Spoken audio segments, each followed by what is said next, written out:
innocent Americans. I now turn to the ranking member, Lindsey Graham, for his opening remarks. Thank you, Mr. Chairman. Welcome, Director. So we really appreciate you coming. Now's a good time to have an honest talk with the American people through the committee about the dangers we face, what the FBI is doing every day, and how we can, make you stronger in the face of a lot of threats. You'll be asked about the FBI's role in monitoring religious organizations.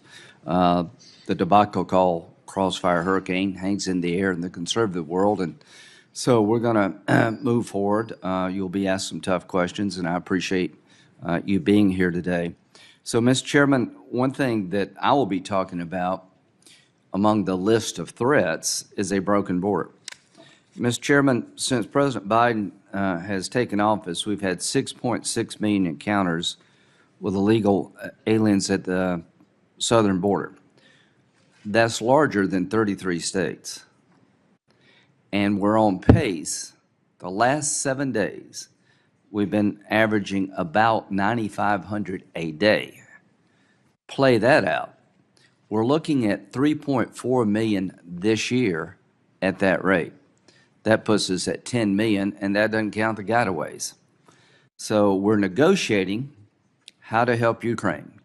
Count me in for helping Ukraine. A robust package to help our allies in Ukraine makes sense to me. Upping the ability of Taiwan to defend itself makes sense to me. Helping Israel makes all the sense in the world. Border security is the fourth plank of this supplemental. We're wildly apart. The negotiations by Senator Lankford and Murphy, I appreciate their efforts. We made great progress, I think, on asylum, but the Democratic Party seems to be unwilling to address the key problem, parole. This statute is pretty clear. The Secretary at DHS has the ability to parole an individual. It's supposed to be an individual based on a case-by-case basis for urgent humanitarian reasons or significant public benefit. Mayorkas and people at DHS have used that provision to give parole to over 240,000 people from 4 countries alone: Cuba, Haiti, Nicaragua, and Venezuela. It is not meant to be used in that fashion. Why are we at an impasse? The Biden administration refuses to follow the law as written, refuses to give up this concept of humanitarian parole because it is their way of managing the border. Why are so many people coming now compared to before? The belief is, Mr. Chairman, if you get to America, you got a really good chance of never leaving. Catch and release is the policy. If you apply for asylum, the initial screening test is way too low, and your case is to be heard years from now, you're released in the United States. You're paroled in the United States when we run out of bed space or they just want to parole people. The Democratic governors and mayors of large blue cities are complaining, but their answer is just more resources to process illegal immigration. You will not get a deal from the Republican Party unless we change the policies that are leading to 9,500 on average a day coming to our border. What are we looking for? Not H.R. 2, but we're looking for policy changes that will spread throughout the world, and people will no longer risk their lives, their family lives, pay thousands of dollars to human traffickers to show up at our border. That's what we're trying to do. You don't want to do that. You clearly, as a party, do not want to change the policies that are attracting so many people. It's inhumane, I think, to lure people through this journey. It's not fair to the American people to be overrun in the fashion we are. Given the threats that exist in the world, it's exceedingly dangerous to have lost control of your border. I'm often asked at home, well, are they incompetent or they want it this way, the Biden administration? I think there are a lot of smart people in the Biden administration, they want it this way. They want to be able to have the ability to use parole, humanitarian parole, and there's no such creature that allows for blanket admission into the country, as a tool to control the flow. They're not interested in deterring the flow. They just want to control the flow, manage the flow. We on this side, there are some of Republicans that won't vote for any aid to Ukraine, but they're in a distinct minority in the Senate, and I think the House is at least evenly divided.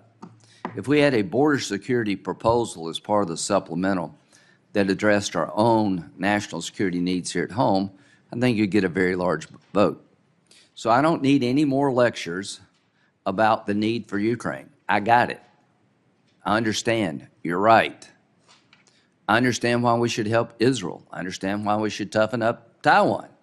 What you clearly don't seem to understand, or you're not going to accept, the situation at the border is a national security nightmare in the making. It's unfair to the border communities to have to live like this. So I have urged Governor Abbott, who's been on the tip of the spear here, now is moving to Arizona, to make it real to senators who seem to object to making the policy changes. I know Chicago has had a lot of illegal immigrants sent there. There are a lot of senators who are refusing to fix the broken border, whose states are pretty much immune from the problem, in the sense that they're not having to deal with hundreds of thousands of people coming across and wreaking havoc on the border towns. Fentanyl is an all-time high coming into the country through a broken southern border made in China for the most part. We're never going to stop the flow of fentanyl until we regain control of our border.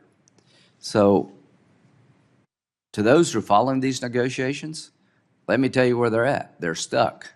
They're not going forward in a productive fashion until the Biden administration is willing to change the policies that are leading, last 2 days, 10,200. Let me say that again. In the last 2 days, 10,200 people have shown up at the border. Those are the ones that we know about. The last 7 days, almost 9,500 on average. You're on track to do 3.6 million. There will be no deal until you change the policies that lead to this problem. If that's too far for you, I'm sorry. It shouldn't be too far for America. The American people are demanding to regain control of a border where we have lost control. American people want to help Israel, generally speaking. Their division on Ukraine, but I think Ukraine would carry the day with border security. There are so many threats that the director will talk about, but people ask me in the hallway all the time, where are we on negotiating the border? We're stuck, and there will be no deal until the policy changes that would lead to people not coming at the levels that are coming today is enacted. That's where we're at. You seem to be comfortable, my friends on the Democratic side, with making small changes to a big problem, nibbling around the edges of this problem. It'd be like sending guns to Ukraine without any bullets.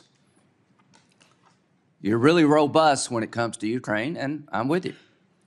But when it comes to our border, you're playing a game of doing the least amount possible to pick 10 or 12 of us off. It ain't happening.